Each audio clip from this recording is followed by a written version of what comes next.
亲爱的朋友们，欢迎来到微光夜读。弟弟结婚后，新弟媳要拿我的房间做她的衣帽间。拜托，我只是出去上班了，又不是死了。接下来开始我们本期故事，记得点击订阅并开启小铃铛。女儿早晚都是要嫁出去的，那都是外人，只有儿子儿媳才是自己人，才能给您养老。下班回家，刚进家门就听到了这话，我血压噌的一下升高。说这话的人是我的弟媳吴玉玉，她此时就站在我的房间门口，对着我的房间指指点点。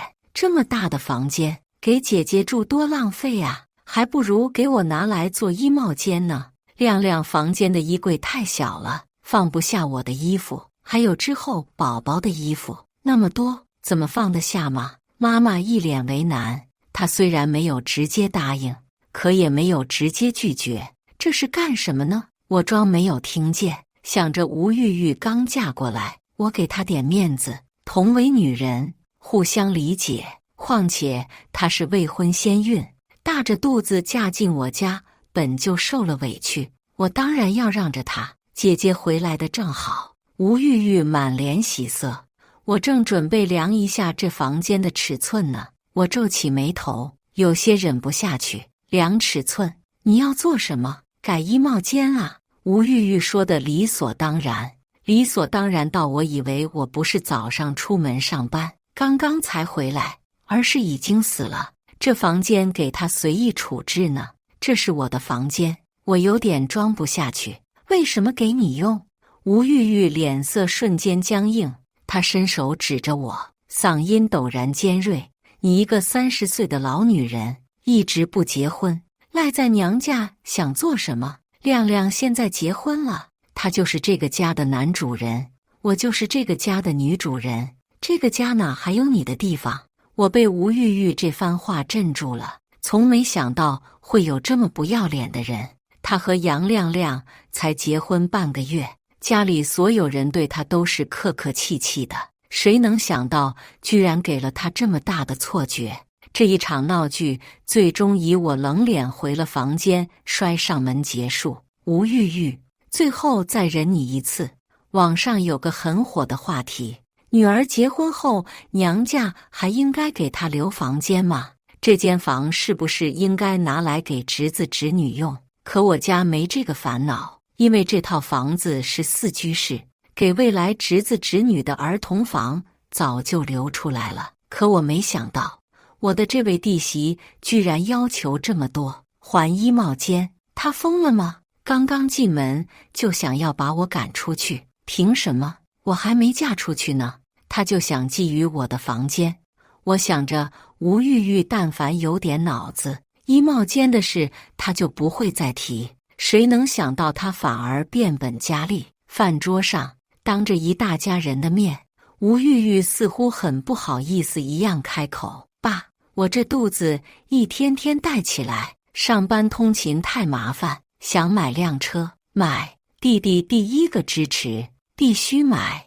吴玉玉娇羞地看了一眼弟弟，不过我想着，再买一辆车多浪费啊。以后养孩子还不知道要花多少钱呢，还是省着点过日子，不如就把姐姐的给我吧。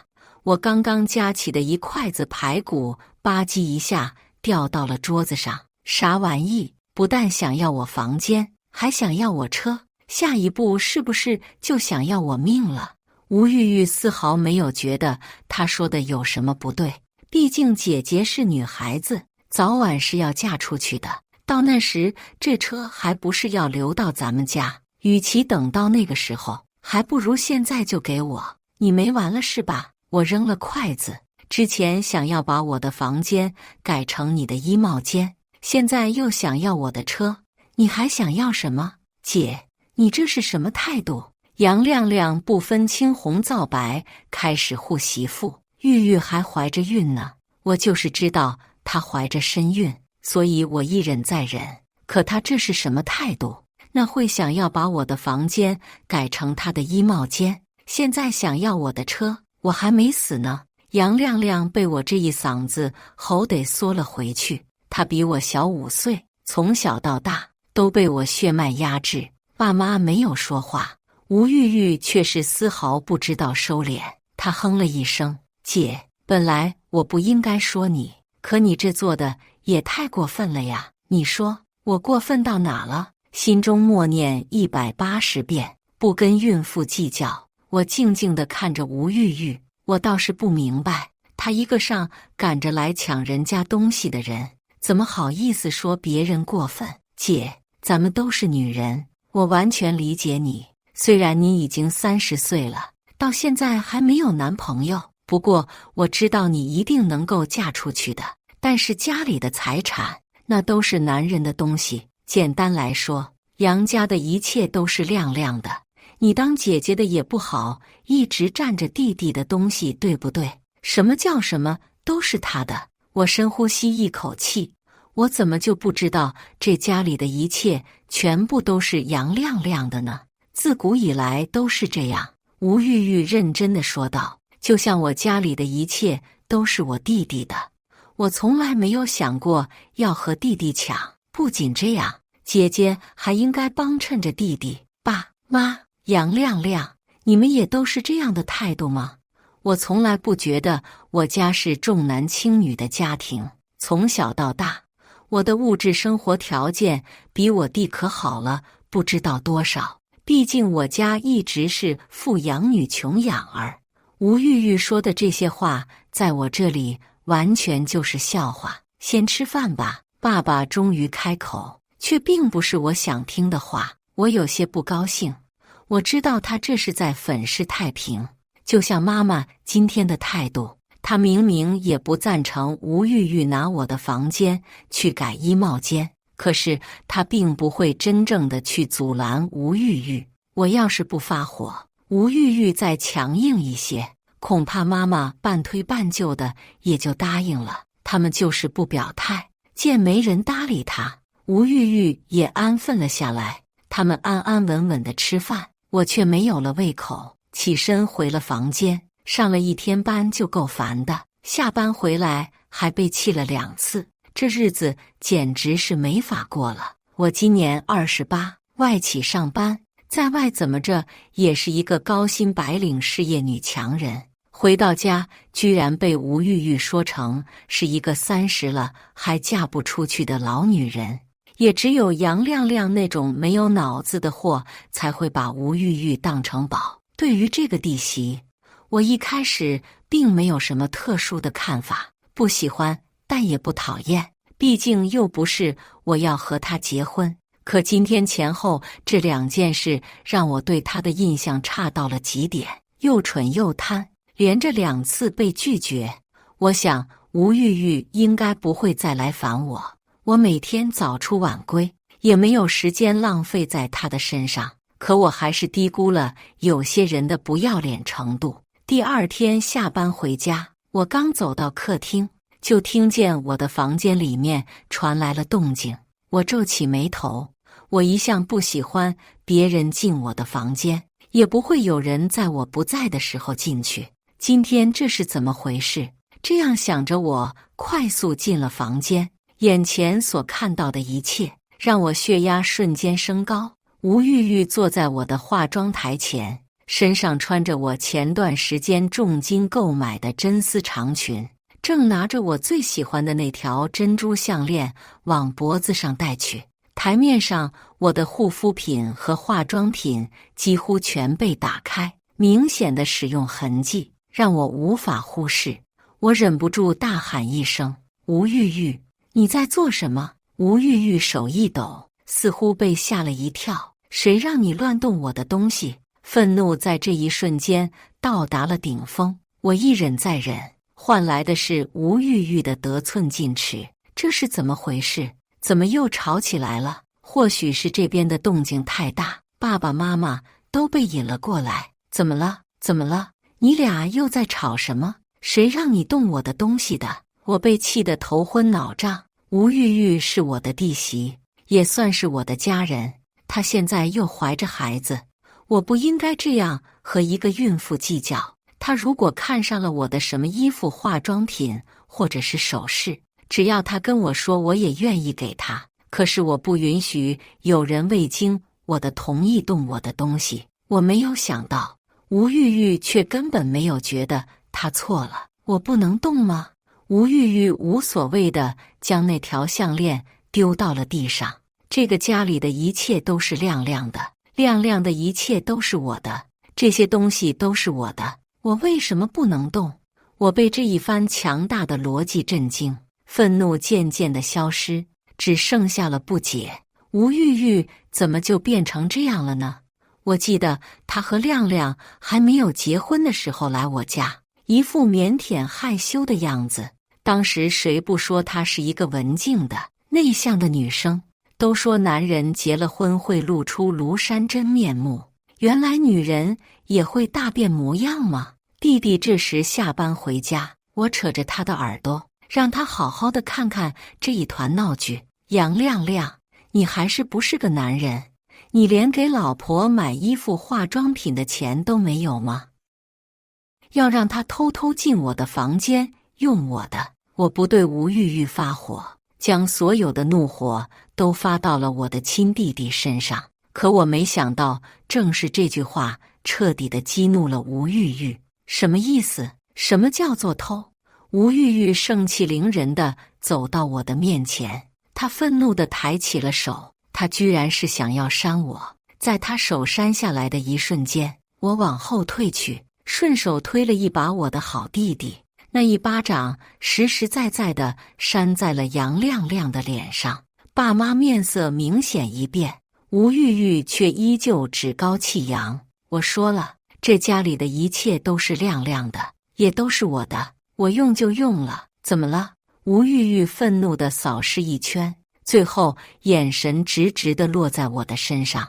你一个30岁的老姑娘，不结婚，不处对象，整天待在家里，难道你还指望我的孩子以后给你养老吗？我告诉你没门，这个家没有你的容身之处，你最好赶紧搬出去。吴玉玉越说越激动，你知不知道，女人不结婚老了，连埋的地方都没有。你可别指望我的孩子以后给你办后事，那是不可能的。你一个人死在房子里，都没有人知道，烂了臭了都没有人去管，你怎么还不结婚啊？你是不是有什么不可见人的秘密呀？你是不是根本就不是个女人呀？你是不是不能生孩子呀？怪不得你到现在还没有嫁出去呢。够了！一向好脾气的妈妈发了火，可这火还是对着杨亮亮，而不是对着吴玉玉。吴玉玉是个孕妇，她在我们家的地位至高无上。杨亮亮，将你媳妇带走！吴玉玉那一番令人惊心动魄的发言，明显也吓到了杨亮亮。他上前拉起吴玉玉，在吴玉玉的骂骂咧咧中，将人带回了他们的卧室。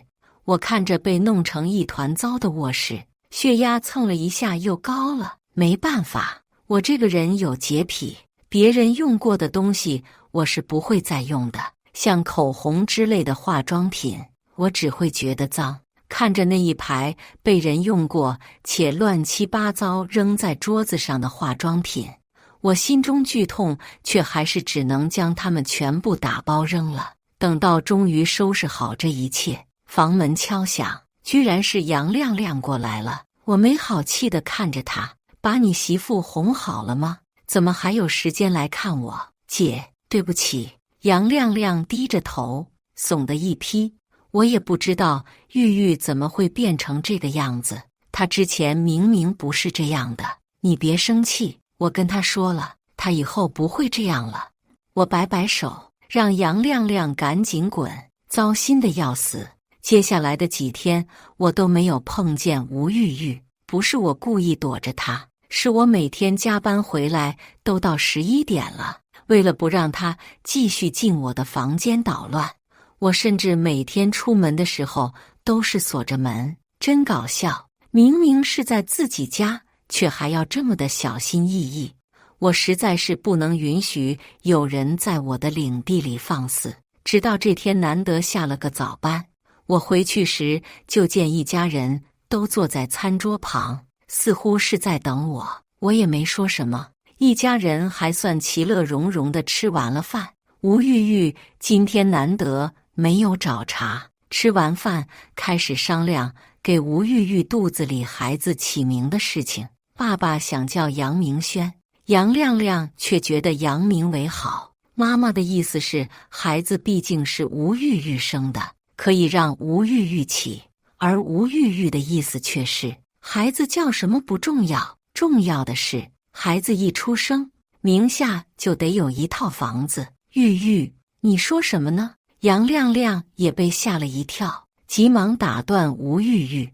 吴玉玉却是丝毫不觉得自己说的有问题，她的眼睛直勾勾地盯着我。这个孩子出生的时候，名下就得有一套房子，这怎么可能？咱们哪有钱买房子？杨亮亮急得上蹿下跳，似乎想要上去捂住吴玉玉的嘴。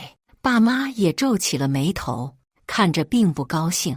这套房子过户给孩子，吴玉玉一脸无所谓的样子。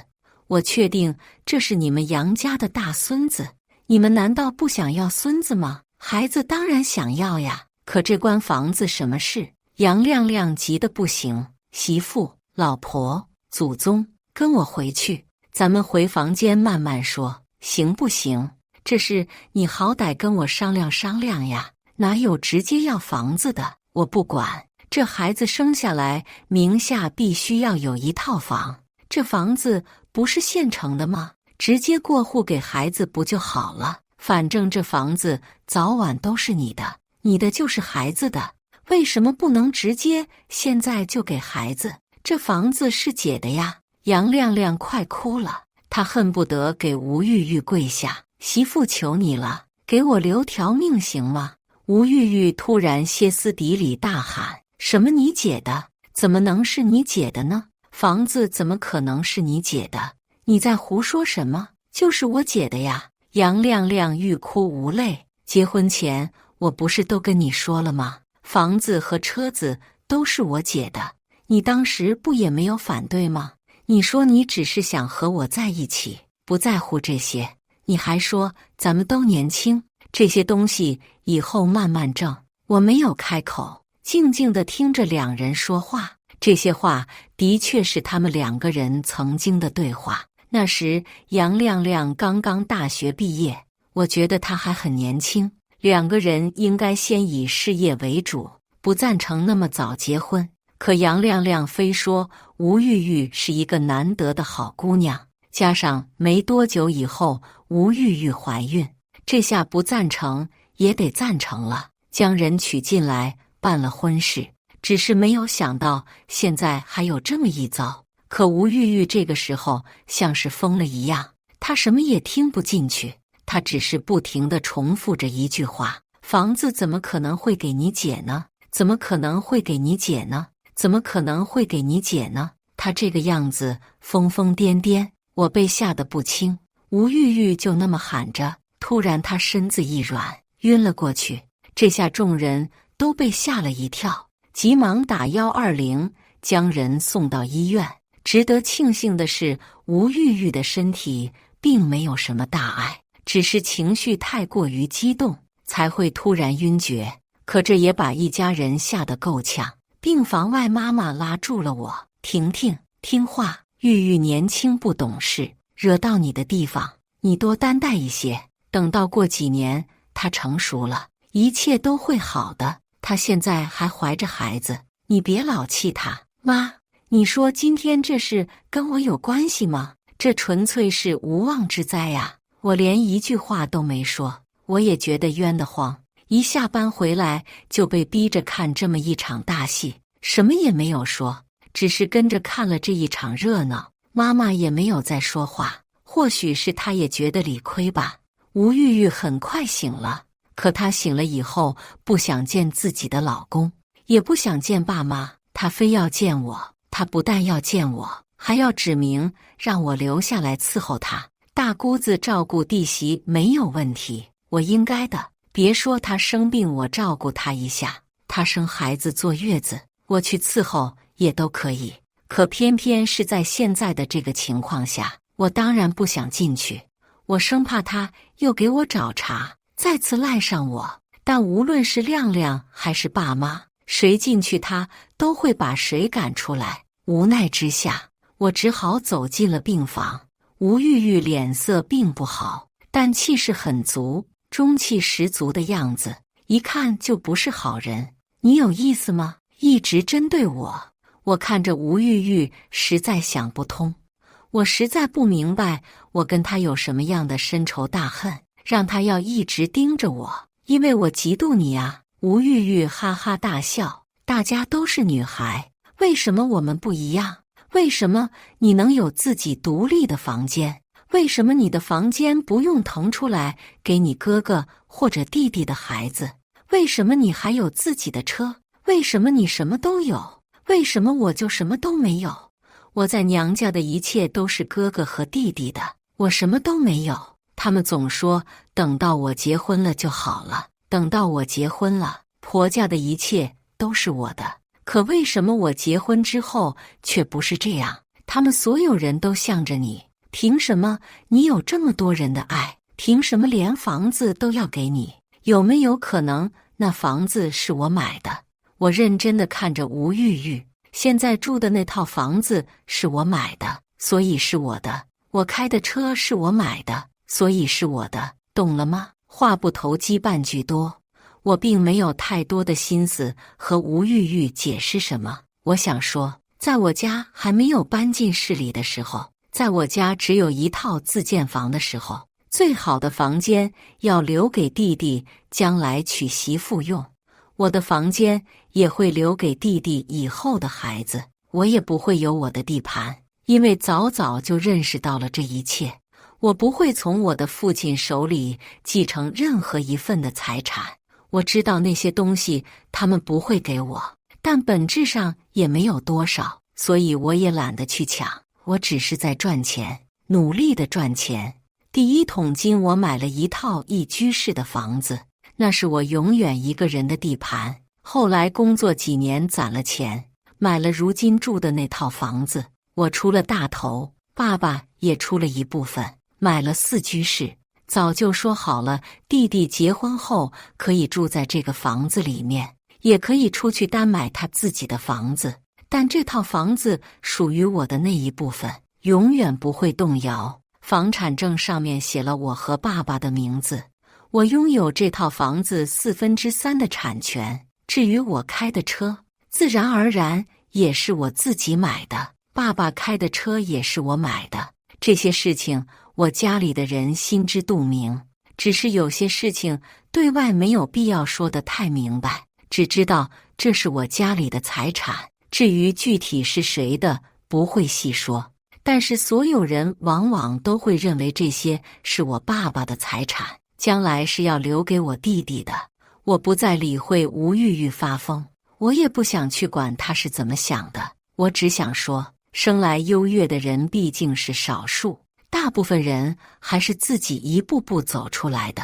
那天晚上过后，吴玉玉再没有作妖，我想着她应该已经理解，真不是我们家故意不把那些财产给她，而是因为那些东西不属于家庭共同财产，而是属于我的个人财产，根本没有给到她的道理。连着过了几个月的安生日子，我已经忘记了之前的不愉快。就像妈妈说的，毕竟她还年轻嘛，才22岁，大学刚刚毕业，这么好的年华，不懂事也正常。半年时间过去，她的预产期也快到了。我提前去专柜买了一套大牌化妆品和护肤品，准备作为她的礼物，还提前为我那位出世的小侄子或者是小侄女买了见面礼。过去的事情就过去吧，一家人其乐融融的生活比什么都好。吴玉玉生产那天，一家人齐齐守在了病房外。她生产得很顺利，1个小时后，吴玉玉生下了一个男孩，母子平安。杨亮亮那傻蛋当即蹦了起来，不停喊着他做爸爸了。吴玉玉也被推到了病房。女人做了母亲都是伟大的，我诚心的敬佩她。吴玉玉却在此时开口：“我为你们杨家生下了大孙子，帮你们杨家传宗接代，你们家的香火有着落了。我现在算是你们家的大功臣吧。”他刚刚生产完，当然是大功臣。可他这几句话不知怎么说的，让人格外的别扭，就好像是一下子回到了封建时代。我这可是头胎男孩，长房长子长孙，尊贵的不得了。吴玉玉看着身旁的儿子，明明他很虚弱，说话有气无力，却还是一字一句说着：“所以你们家的财产都应该是他的了吧？”这话一出，我眼前瞬间一黑。感情这么长时间以来，吴玉玉的乖巧都是假的，他还惦记着呢。我那天晚上跟他说的话，他根本就没有听进去，他还在惦记着财产的事情，甚至因为现在生了孩子，又生了一个男孩，他的这份惦记丝毫不加以掩饰，这不就堂而皇之地说出来了：“玉玉，你刚生完孩子，先好好休养，这些事情等之后再说。”妈妈开了口，可吴玉玉却并没有选择借坡下驴。孩子可是马上要上户口了吧？别的孩子是怎么样的，我不知道。可我儿子名下要是没有一套房，我是不会让他把户口上到你们家的。还有，至于姓什么，也要容后再商量。要是名下没有一套房的话，我是不会允许我儿子姓杨的。这就是已经拿户口和冠名权来威胁我们家了吗？我手里还提着准备好给他们母子的见面礼，这时候我只觉得自己像极了一个笑话。吴玉玉，你想钱想疯了吧？我都跟你说了，那些是我的，是我挣的，是属于我的，不会给你。你想要你自己去挣呀，你一直抢我的，做什么？吴玉玉却疲惫地闭上了眼睛。我说了，没有房子不上户口，孩子也不姓杨。本来吴玉玉今天生产是一个高兴的事情，可病房外几个人的脸色都不咋好看。爸爸一根接一根的抽烟，妈妈不停地唉声叹气，杨亮亮躲在角落里不停地挠头。我看着这一切，突然觉得有些好笑。房子当时买的时候，首付40万，装修20万，这60万里面，我出了45万，爸出了15万。房子买了之后，这几年的贷款都是我在还。我毫不客气地拿出了当初从买房开始到还贷款每一笔的账单，以及当时买了房子以后在公证处做的公证。爸爸的脸色很难看。一家人非要说两家话吗？我没有说话，嘴上说着一家人，可到底有没有把我当一家人，谁知道呢？那一年我说了要买房，手里刚好有60万，完全够这套房子的首付和装修。可爸爸却一定要我给他买一辆车，那辆车花了我15万，买房的时候钱不够了，爸爸又掏出了15万元。而这样，房产证上就必须写上我和他2个人的名字。本来房产证上就应该只有我一个人的名字。到底是谁先不把谁当作一家人？到底是谁先算计谁的？许多事情早已有迹可循。我每个月12号发工资，父母总会在7号、8号的时候开始问候我，没什么实际意义的关心。以及13号突然要钱，我感谢他们还知道提前酝酿铺垫，不至于让一切显得那么的直白。一家人不一家人的不重要，如果一定要分家，这套房子这几年房价有涨有跌，现在刚好和几年前买的时候持平。要么爸将这2年我出的房贷加起来一共10万，以及我最开始出的45万还给我，要么我给你15万，房子只写我一个人的名字，你们搬出去。你这是要将你爸妈赶出门吗？妈妈突然指着我的鼻子开始哭。我们养了你这么大，你居然是个白眼狼。一旁的吴玉玉脸上露出兴奋的笑容。我从他的眼中看到了报复成功的得意，他好像是在说：你看啊，我们都一样，都是不被爱的孩子，都在被抛弃。可是不一样的，总有一些地方永远不会一样。我不会通过这种方式满足我的胜负欲，我不会用伤害别人的方式让自己感到安慰。闹到最后，还是我妥协搬出了家门。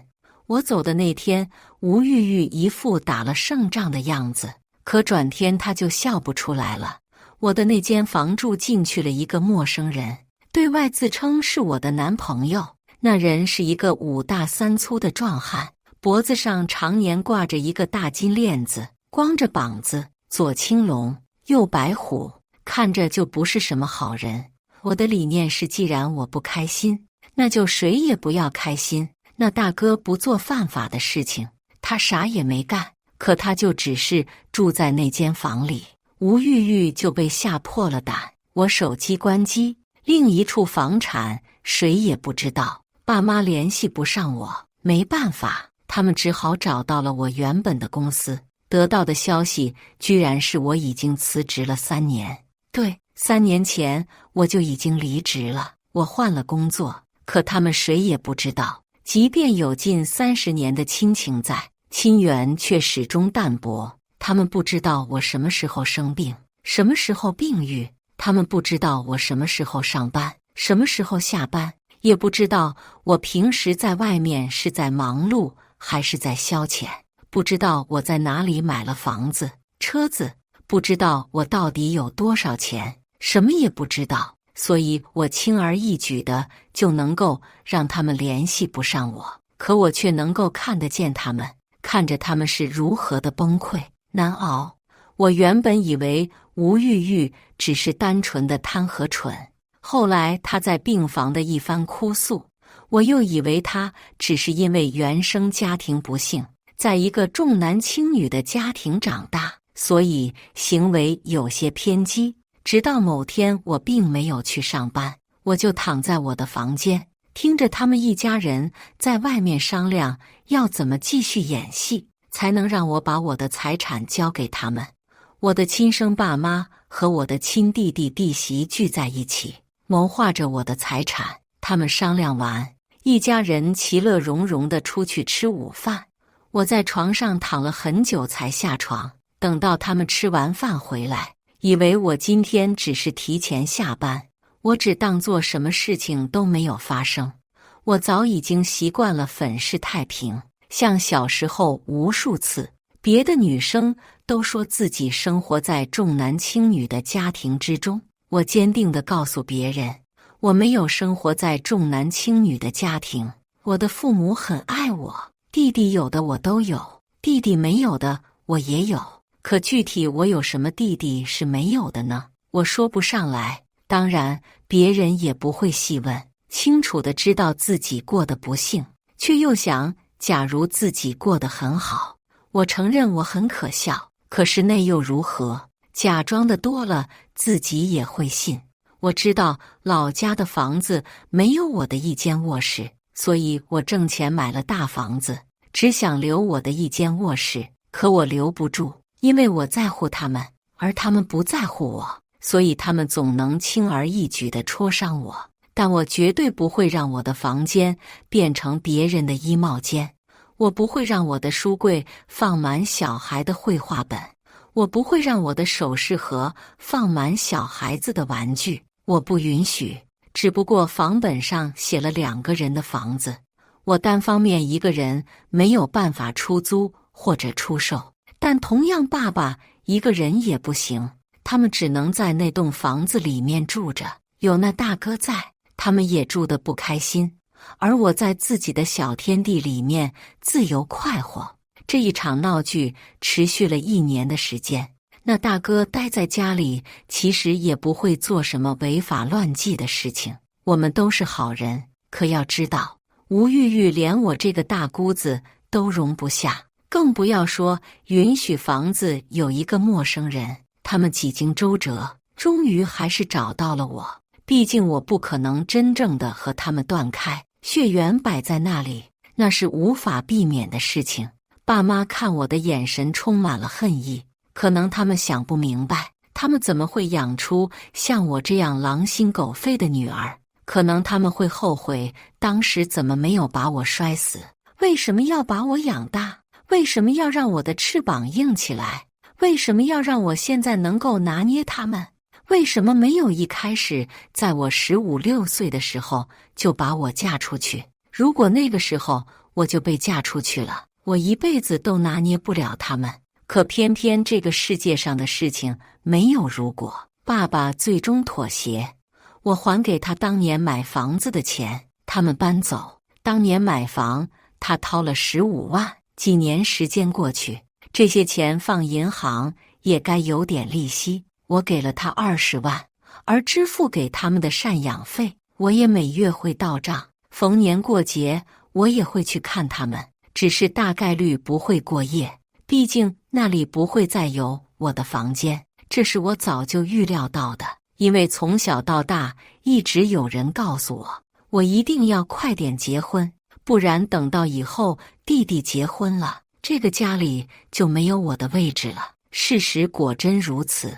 吴玉玉看向我的眼神很得意，她说她赢了，我无所谓，赢了就好。拿着我给的20万，加上他们这几年的一些存款，还卖了我之前买给他们的车，这些钱加在一起，凑出了一套房子的首付，3居室，刚好够他们一家人住。经过了这一番事情，我的名声在亲戚们心里算是彻底臭了，我就是狼心狗肺的代名词。可爸妈他们过得也并不好，早前的房子、水电物业、房贷都是我交的，生活费也是我给的，他们基本上不用操什么心。所以他们不为自己的生活担忧，不为养老担忧，他们什么都不操心，只操心他们儿子没房子，操心他们孙子没房子。所以合起伙来，唱白脸的唱白脸，唱红脸的唱红脸，一起压榨我这个女儿。可为什么离开了我这个女儿，他们过得也不开心了呢？而我终于不用和他们去唱伪善的大团圆一家人。我庆幸10年前的高瞻远瞩，给了现在的我淡然从容。感谢大家的观看。本期影片大家觉得是第1个故事精彩，还是第2个故事精彩呢？欢迎大家在下方评论区讨论。如果你喜欢这类故事，记得点击订阅微光夜读，并分享给更多的人，这会对我帮助很大。再次感谢大家的观看。